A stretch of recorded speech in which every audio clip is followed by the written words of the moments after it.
परमात्मने नमः। यथार्थ गीता श्रीमद् भगवत गीता अथ सप्तदशो अध्याय। अध्याय 16 के अंत में योगेश्वर श्री कृष्ण ने स्पष्ट कहा कि काम, क्रोध और लोभ के त्यागने पर ही कर्म आरंभ होता है, जिसे मैंने बार बार कहा है। जिस नियत कर्म को बिना किए न सुख, न सिद्धि और न परम गति ही मिलती है। इसलिए अब तुम्हारे लिए कर्तव्य और अकर्तव्य की व्यवस्था में कि क्या करूं क्या न करूं, इसके संबंध में शास्त्र ही प्रमाण है, कोई अन्य शास्त्र नहीं, बल्कि इति गुह्यतमं शास्त्रमिदं। गीता स्वयं शास्त्र है। अन्य शास्त्र भी हैं, किंतु यहां इसी गीता शास्त्र पर दृष्टि रखें, दूसरा न ढूंढने लगे। दूसरी जगह ढूंढेंगे तो यह क्रमबद्धता नहीं मिलेगी, अतः भटक जाएंगे। इस पर अर्जुन ने प्रश्न किया। अर्जुन उवाच ये शास्त्र विधि मुत्सृज्य यजन्ते श्रद्धयान्विताः तेषां निष्ठा तु का कृष्ण सत्वमाहो रजस्तमः। हे श्री कृष्ण, जो मनुष्य शास्त्र विधि को छोड़कर श्रद्धा सहित यजन करते हैं, उनकी गति कौन सी है? सात्विकी है, राजसी है अथवा तामसी है?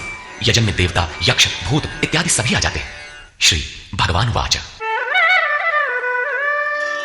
त्रिविधा भवति श्रद्धा देहिनां सा स्वभावजा सात्विकी राजसी चैव तामसी चेति तां शृणु। अध्याय 2 में योगेश्वर ने बताया था कि अर्जुन, इस योग में निर्धारित क्रिया एक ही है। अविवेकियों की बुद्धि अनंत शाखाओं वाली होती है, इसलिए वे अनंत क्रियाओं का विस्तार कर लेते हैं। दिखावटी शोभा युक्त वाणी में उसे व्यक्त भी करते हैं। उनकी वाणी की छाप जिनके चित्त पर पड़ती है अर्जुन, उनकी भी बुद्धि नष्ट हो जाती है, न कि कुछ पाते हैं। ठीक इसी की पुनरावृत्ति यहां पर भी है कि जो शास्त्र विधि मुत्सृज्य, शास्त्र विधि को त्याग कर बचते हैं, उनकी श्रद्धा भी 3 प्रकार की होती है। इस पर श्री कृष्ण ने कहा, मनुष्य की आदत से उत्पन्न हुई वो श्रद्धा सात्विकी, राजसी तथा तामसी ऐसे 3 प्रकार की होती है। उसे तुम मुझसे सुन। मनुष्य के हृदय में यह श्रद्धा अविरल है। सत्वानुरूपा सर्वस्य श्रद्धा भवति भारत श्रद्धामयोऽयं पुरुषो यो यच्छ्रद्धः स एव सः।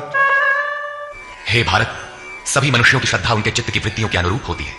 यह पुरुष श्रद्धामय है, इसलिए जो पुरुष जैसी श्रद्धा वाला है वो स्वयं भी वही है। प्रायः लोग पूछते हैं, मैं कौन हूं? कोई कहता है मैं तो आत्मा हूं, किंतु नहीं। यहां योगेश्वर श्री कृष्ण कहते हैं कि जैसी श्रद्धा, जैसी वृत्ति, वैसा पुरुष। गीता योग दर्शन है। महर्षि पतंजलि भी योगी थे, उनका योग दर्शन है। योग है क्या? उन्होंने बताया, योगश्च चित्त वृत्ति निरोधा। चित्त की वृत्तियों का सर्वथा रुक जाना योग है। किसी ने परिश्रम करके रोक ही लिया तो लाभ क्या है? तदा दृष्टुः स्वरूपे अवस्थान। उस समय यह दृष्टा जीवात्मा अपने ही शाश्वत स्वरूप में स्थित हो जाता है। क्या स्थित होने से पूर्व यह मलिन था? पतंजलि कहते हैं, वृत्ति सारूप्य मित्रत्र। दूसरे समय में जैसा वृत्ति का रूप है वैसा ही वो दृष्टा है। यहां योगेश्वर श्री कृष्ण कहते हैं, यह पुरुष श्रद्धामय है, श्रद्धा से ओतप्रोत। कहीं ना कहीं श्रद्धा अवश्य होगी, और जैसी श्रद्धा वाला है वो स्वयं भी वही है। जैसी वृत्ति वैसा पुरुष। अब तीनों श्रद्धाओं का विभाजन करते हैं। यजन्ते सात्विका देवान् यक्ष रक्षांसि राजसाः प्रेतान् भूतगणांश्चान्ये यजन्ते तामसा जनाः। उनमें से सात्विक पुरुष देवताओं को पूजते हैं, राजसी पुरुष यक्ष और राक्षसों को पूजते हैं, तथा अन्य तामस पुरुष प्रेत और भूतों को पूजते हैं। वे पूजन में अथक परिश्रम भी करते हैं। अशास्त्र विहितं घोरं तप्यन्ते ये तपो जनाः दम्भाहंकार संयुक्ताः कामराग बलान्विताः।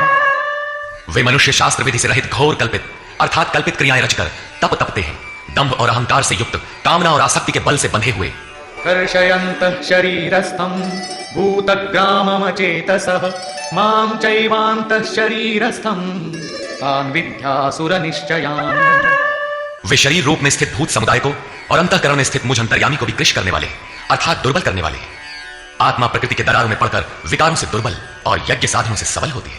उन अज्ञानियों अर्थात अचेतों को निश्चय हेतु असुर जान, अर्थात वे सब के सब असुर हैं। प्रश्न पूरा हुआ। शास्त्र विधि को त्याग कर भजने वाले सात्विक पुरुष देवताओं को, राजसी पुरुष यक्ष राक्षसों को और तामसी पुरुष भूत प्रेतों को पूजते हैं। केवल पूजते ही नहीं, घोर तप तपते हैं।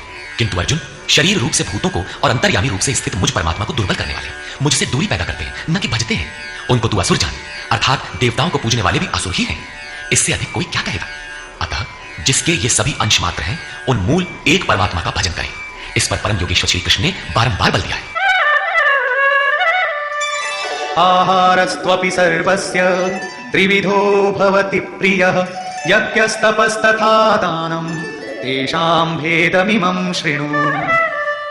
अर्जुन, जैसे श्रद्धा 3 प्रकार की होती है, वैसे ही सबको अपनी अपनी प्रकृति के अनुसार भोजन भी 3 प्रकार का प्रिय होता है, और वैसे ही यज्ञ, तप और दान भी 3 प्रकार के होते हैं। उनके भेद को तू मुझसे सुन। पहले प्रस्तुत है आहार।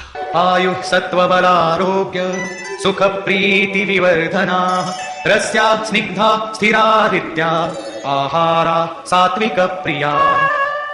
आयु, बुद्धि, बल, आरोग्य, सुख और प्रीति को बढ़ाने वाले, रस युक्त चिकने और स्थिर रहने वाले तथा स्वभाव से ही हृदय को प्रिय लगने वाले भोज्य पदार्थ सात्विक पुरुष को प्रिय होते हैं। योगेश्वर श्री कृष्ण के अनुसार स्वभाव से हृदय को प्रिय लगने वाला, बल, आरोग्य, बुद्धि और आयु बढ़ाने वाला भोज्य पदार्थ ही सात्विक है। जो भोज्य पदार्थ सात्विक है, वही सात्विक मनुष्य को प्रिय होता है।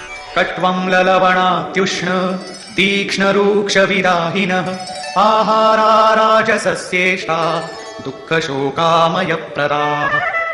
कड़वे, खट्टे, अधिक नमकीन, अत्यंत गर्म, तीखे, रूखे, दाहकारक और दुख, चिंता तथा रोगों को उत्पन्न करने वाले आहार राजस पुरुष को प्रिय होते हैं।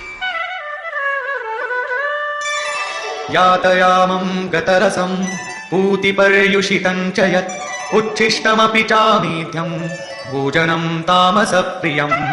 जो भोजन 1 प्रहर अर्थात 3 घंटे से अधिक पहले का बना हुआ है, गतरसम, रस रहित, दुर्गंध युक्त, बासी, उच्छिष्ट अर्थात जूठा और अपवित्र भी है, वो तामस पुरुष को प्रिय होता है। प्रश्न पूरा हुआ। अब प्रस्तुत है यज्ञ। अफलाकांक्षिभिर्यज्ञो विधिदृष्टो यतीज्यते, यष्टव्यमेवेति मनः समाधाय स सात्विकः। जो यज्ञ विधि दृष्ट शास्त्र विधि से निर्धारित किया गया है, जैसा पीछे अध्याय 3 में यज्ञ का नाम लिया, अध्याय 4 में यज्ञ का स्वरूप बताया कि बहुत से योगी प्राण को अपान में, अपान को प्राण में हवन करते हैं, प्राण अपान की गति निरोध कर प्राणों की गति स्थिर कर लेते हैं, संयमाग्नि में हवन करते हैं।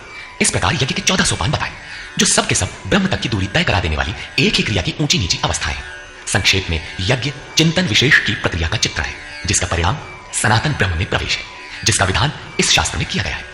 उसी शास्त्र विधान पर पुनः बल देते हैं कि अर्जुन, शास्त्र विधि से नियत किए हुए जिसे करना ही कर्तव्य है तथा जो मन का निरोध करने वाला है, जो फल को न चाहने वाले पुरुषों द्वारा किया जाता है, वो यज्ञ सात्विक है। अभिसंधाय तु फलं दम्भार्थमपि चैव यत्, इज्जते भरतश्रेष्ठ तं यज्ञं विद्धि राजसं। हे अर्जुन, जो यज्ञ केवल दंभाचरण के लिए ही हो या फल को उद्देश्य बनाकर किया जाता हो, उसे राजस यज्ञ जान। ये कर्ता यज्ञ की विधि जानता है, किंतु दंभाचरण या फल को उद्देश्य बनाकर करता है कि अमुक वस्तु मिलेगी तथा लोग देखें कि यज्ञ करता है, प्रशंसा करेंगे, ऐसा यज्ञ करता वस्तुतः राजसी है। अब तामस यज्ञ का स्वरूप बताते हैं। विधिहीनमसृष्टान्नं मन्त्रहीनमदक्षिणं, श्रद्धाविरहितं यज्ञं तामसं परिचक्षते। जो यज्ञ शास्त्र विधि से रहित है, जो अन्न अर्थात परमात्मा की सृष्टि कर सकने में असमर्थ है, मन को अंतराल में निरुद्ध करने की क्षमता से रहित है, दक्षिणा अर्थात सर्वस्व के समर्पण से रहित है तथा जो श्रद्धा रहित है, ऐसा यज्ञ तामस यज्ञ कहा जाता है। ऐसा पुरुष वास्तविक यज्ञ को जानता ही नहीं। अब प्रस्तुत है तप। देवद्विज गुरु प्राज्ञ पूजनं शौचमार्जवं, ब्रह्मचर्यमहिंसा च शारीरं तप उच्यते। परमदेव परमात्मा द्वैत पर जय प्राप्त करने वाले द्विज, सद्गुरु और ज्ञानी जनों का पूजन, पवित्रता, सरलता, ब्रह्मचर्य तथा अहिंसा शरीर संबंधी तप कहा जाता है। शरीर सदैव वासनाओं की ओर बहता है, इसे अंतःकरण की उपर्युक्त वृत्तियों के अनुरूप तपाना शारीरिक तप है। अनुद्वेगकरं वाक्यं सत्यं प्रियहितं च यत्, स्वाध्यायाभ्यसनं चैव वाङ्मयं तप उच्यते। उद्वेग न पैदा करने वाला, प्रिय, हितकारक और सत्य भाषण तथा परमात्मा में प्रवेश दिलाने वाले शास्त्रों के चिंतन का अभ्यास, नाम जप, ये वाणी संबंधी तप कहा जाता है। वाणी विषयोन्मुख विचारों को भी व्यक्त करती रहती है, इसे उस ओर से समेटकर परम सत्य परमात्मा की दिशा में लगाना वाणी संबंधी तप है। अब मन संबंधी तप देखें। मनः प्रसादः सौम्यत्वं मौनमात्म विनिग्रहः, भाव संशुद्धिरित्येतत् तपो मानसमुच्यते। मन की प्रसन्नता, सौम्य भाव, मौन अर्थात इष्ट के अतिरिक्त अन्य विषयों का स्मरण भी ना हो, मन का निरोध, अंतःकरण की सर्वथा पवित्रता, ये मन संबंधी तप कहा जाता है। उपर्युक्त तीनों अर्थात शरीर, वाणी और मन का तप मिलाकर एक सात्विक तप है। श्रद्धया परया तप्तं तपस्तत्त्रिविधं नरैः, अफलाकांक्षिभिर्युक्तैः सात्विकं परिचक्षते। फल को न चाहते हुए अर्थात निष्काम कर्म से युक्त पुरुषों द्वारा परम श्रद्धा से किए हुए उपर्युक्त तीनों तपों को मिलाकर सात्विक तप कहते हैं। अब प्रस्तुत है राजस तप। सत्कारमान पूजार्थं तपोदम्भेन चैव यत् क्रियते तदिह प्रोक्तं राजसं चलमध्रुवम्। जो तप सत्कार, मान और पूजा के लिए अथवा केवल पाखंड से ही किया जाता है, वो अनिश्चित एवं चंचल फल वाला तप राजस कहा गया है। मूढ़ग्राहेणात्मनो यत् पीडया क्रियते तपः परस्योत्सादनार्थं वा तत्तामसमुदाहृतम्। जो तप मूर्खता पूर्वक हठ से मन, वाणी और शरीर की पीड़ा सहित अथवा दूसरे का अनिष्ट करने के लिए बदले की भावना से किया जाता है, वो तप तामस कहा गया है। इस प्रकार सात्विक तप में शरीर, मन और वाणी को मात्र इष्ट के अनुरूप ढालना है। राजस तप में तप की क्रिया वही है, किंतु दम्भ, मान, सम्मान की इच्छा से तपते हैं। प्रायः महात्मा लोग घर बार छोड़ने के बाद भी इस विकार के शिकार हो जाते हैं। और तीसरा तामसी तप अविधि पूर्वक होता है, दूसरों को पीड़ा पहुंचाने के दृष्टिकोण से होता है। अब प्रस्तुत है दान। दातव्यमिति यद्दानं दीयतेनुपकारिणे देशे काले च पात्रे च तद्दानं सात्विकं स्मृतम्। दान देना ही कर्तव्य है। इस भाव से जो दान देश अर्थात स्थान, काल अर्थात समयानुकूल और सत्य पात्र के प्राप्त होने पर बदले में उपकार की भावना से रहित होकर दिया जाता है, वो दान सात्विक कहा गया है। यत्तु प्रत्युपकारार्थं फलमुद्दिश्य वा पुनः दीयते च परिक्लिष्टं तद्दानं राजसं स्मृतम्। जो दान क्लेश पूर्वक अर्थात जो देते नहीं बनता लेकिन देना पड़ रहा है तथा प्रत्युपकार की भावना से ये करूंगा तो ये मिलेगा अथवा फल को उद्देश्य बनाकर फिर दिया जाता है, वो दान राजस कहा गया है। अदेश काले यद्दानम् अपात्रेभ्यश्च दीयते असत्कृतमवज्ञातं तत्तामसमुदाहृतम्। जो दान बिना सत्कार किए अथवा तिरस्कार पूर्वक झिड़क कर अयोग्य देश काल में अनाधिकारियों को दिया जाता है, वो दान तामस कहा गया है। पूज्य महाराज जी कहा करते थे, हो कुपात्र को दान देने से दाता नष्ट हो जाता है। ठीक इसी प्रकार श्री कृष्ण का कहना है कि दान देना ही कर्तव्य है। देश काल और पात्र के प्राप्त होने पर बदले में उपकार न चाहने की भावना से उदारता के साथ दिया जाने वाला दान सात्विक है। कठिनाई से निकलने वाला बदले में फल की भावना से दिया जाने वाला दान राजस है।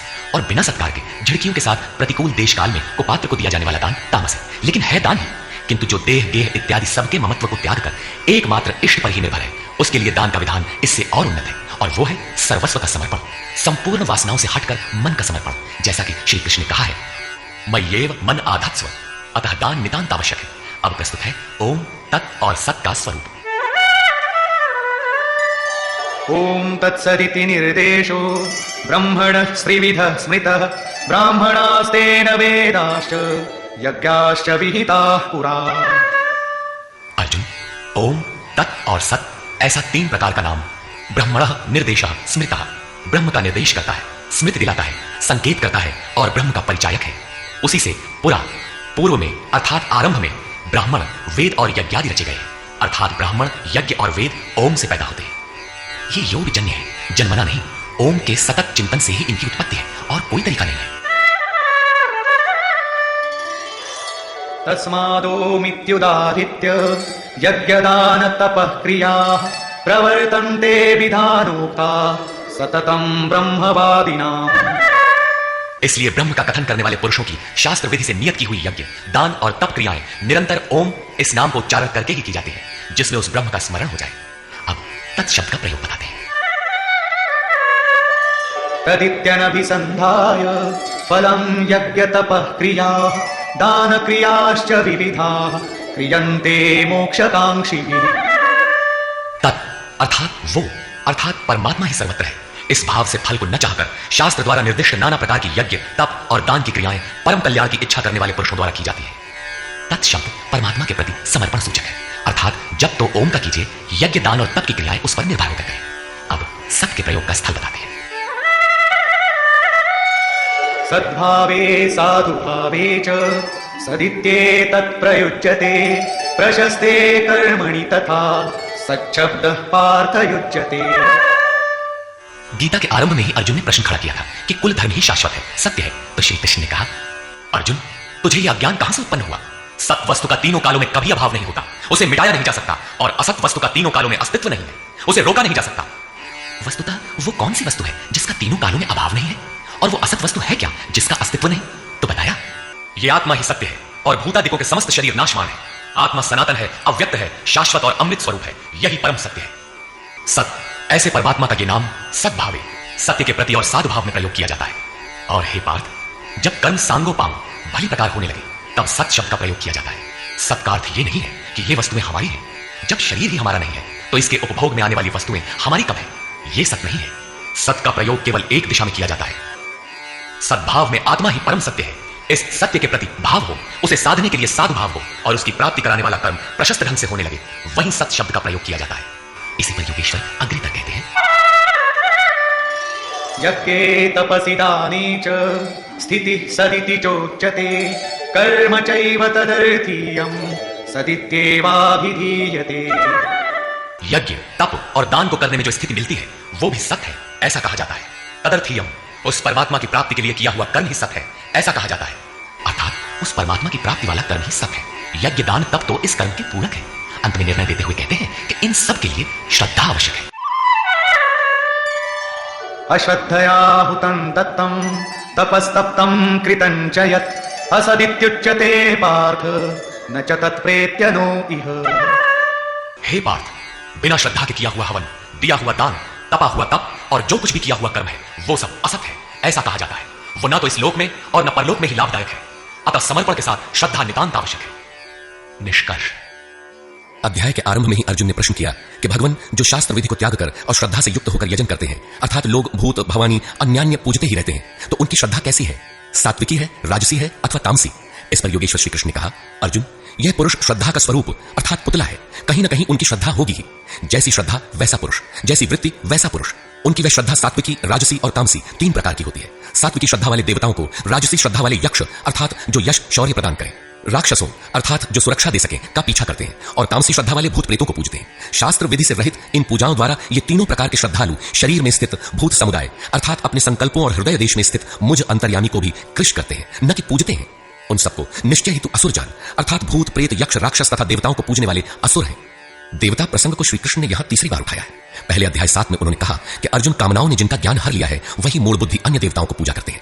दूसरी बार अध्याय 9 में उसी प्रश्न को दोहराते हुए कहा, जो अन्यान्य देवताओं की पूजा करते हैं वे भी मुझे ही पूजते हैं, किंतु उनका वह पूजन अविधि पूर्वक अर्थात शास्त्र में निर्धारित विधि से भिन्न है, अतः वह नष्ट हो जाता है। यहां अध्याय 17 में उन्हें आसुरी स्वभाव वाला कहकर संबोधित किया। श्री कृष्ण के शब्दों में एक परमात्मा की ही पूजा का विधान है। तदनंतर योगेश्वर श्री कृष्ण ने 4 प्रश्न लिए। आहार, यज्ञ, तप और दान। आहार 3 प्रकार के होते हैं।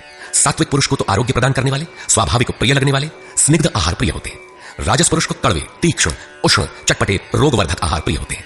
तामस पुरुष को जूठा, बासी और अपवित्र आहार प्रिय होता है।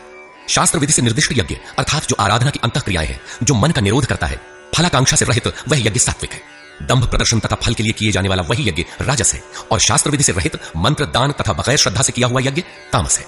परमदेव परमात्मा में प्रवेश दिलाने वाली सारी योग्यताएं जिनमें है, उन प्राज्ञ सद्गुरु की अर्चना, सेवा और अंतःकरण से अहिंसा, ब्रह्मचर्य और पवित्रता के अनुरूप शरीर को तपाना शरीर का तप है। सत्य, प्रिय और हितकर बोलना वाणी का तप है, और मन को कर्म में प्रवृत्त रखना, इष्ट के अतिरिक्त विषयों के चिंतन में मन को मौन रखना मन संबंधी तप है। मन, वाणी और शरीर तीनों मिलाकर इस ओर तपाना सात्विक तप है। राजस तप में कामनाओं के साथ उसी को किया जाता है, जबकि तामस तप शास्त्र विधि से रहित स्वेच्छाचार है। कर्तव्य मानकर देश, काल और पात्र का विचार करके श्रद्धापूर्वक दिया गया दान सात्विक है। किसी लाभ के लोभ में कठिनाई से दिया जाने वाला दान राजस है, और झिड़क कर कुपात्र को दिया जाने वाला दान तामस है। ओम, तत् और सत का स्वरूप बताते हुए योगेश्वर श्री कृष्ण ने कहा कि ये नाम परमात्मा की स्मृति दिलाते हैं। शास्त्र विधि से निर्धारित तप, दान और यज्ञ आरंभ करने में ओम का प्रयोग होता है, और पूर्ति में ही ओम पिंड छोड़ता है। तत् का अर्थ है वह परमात्मा, उसके प्रति समर्पित होकर ही वह कर्म होता है, और जब कर्म धारावाही होने लगे तब सत का प्रयोग होता है। भजन ही सत है, सत के प्रतिभाव और साधुभाव में ही सत का प्रयोग किया जाता है। परमात्मा की प्राप्ति करा देने वाले कर्म, यज्ञ, दान और तप के परिणाम में भी सत का प्रयोग है, और परमात्मा में प्रवेश दिला देने वाला कर्म निश्चय पूर्वक सत है, किंतु इन सब के साथ श्रद्धा आवश्यक है। श्रद्धा से रहित होकर किया हुआ कर्म, दिया हुआ दान, तपा हुआ तप न इस जन्म में लाभकारी है न अगले जन्मों में ही, अतः श्रद्धा अपरिहार्य है। संपूर्ण अध्याय में श्रद्धा पर प्रकाश डाला गया, और अंत में ओम, तत् और सत की विशद व्याख्या प्रस्तुत की गई, जो गीता के श्लोकों में पहली बार आया है। अतः ओम तत्सदिति श्रीमद्भगवद गीता सूपनिषत्सु ब्रह्म विद्यायाम योग शास्त्रे श्री कृष्ण अर्जुन संवादे ओम तत्सत श्रद्धात्रय विभाग योगो नाम सप्तदशो अध्याय। इस प्रकार स्वामी अगणानंद कृत श्रीमद्भगवद गीता के भाष्य यथार्थ गीता का 17वां अध्याय पूर्ण होता है। हरि ओम तत्सत।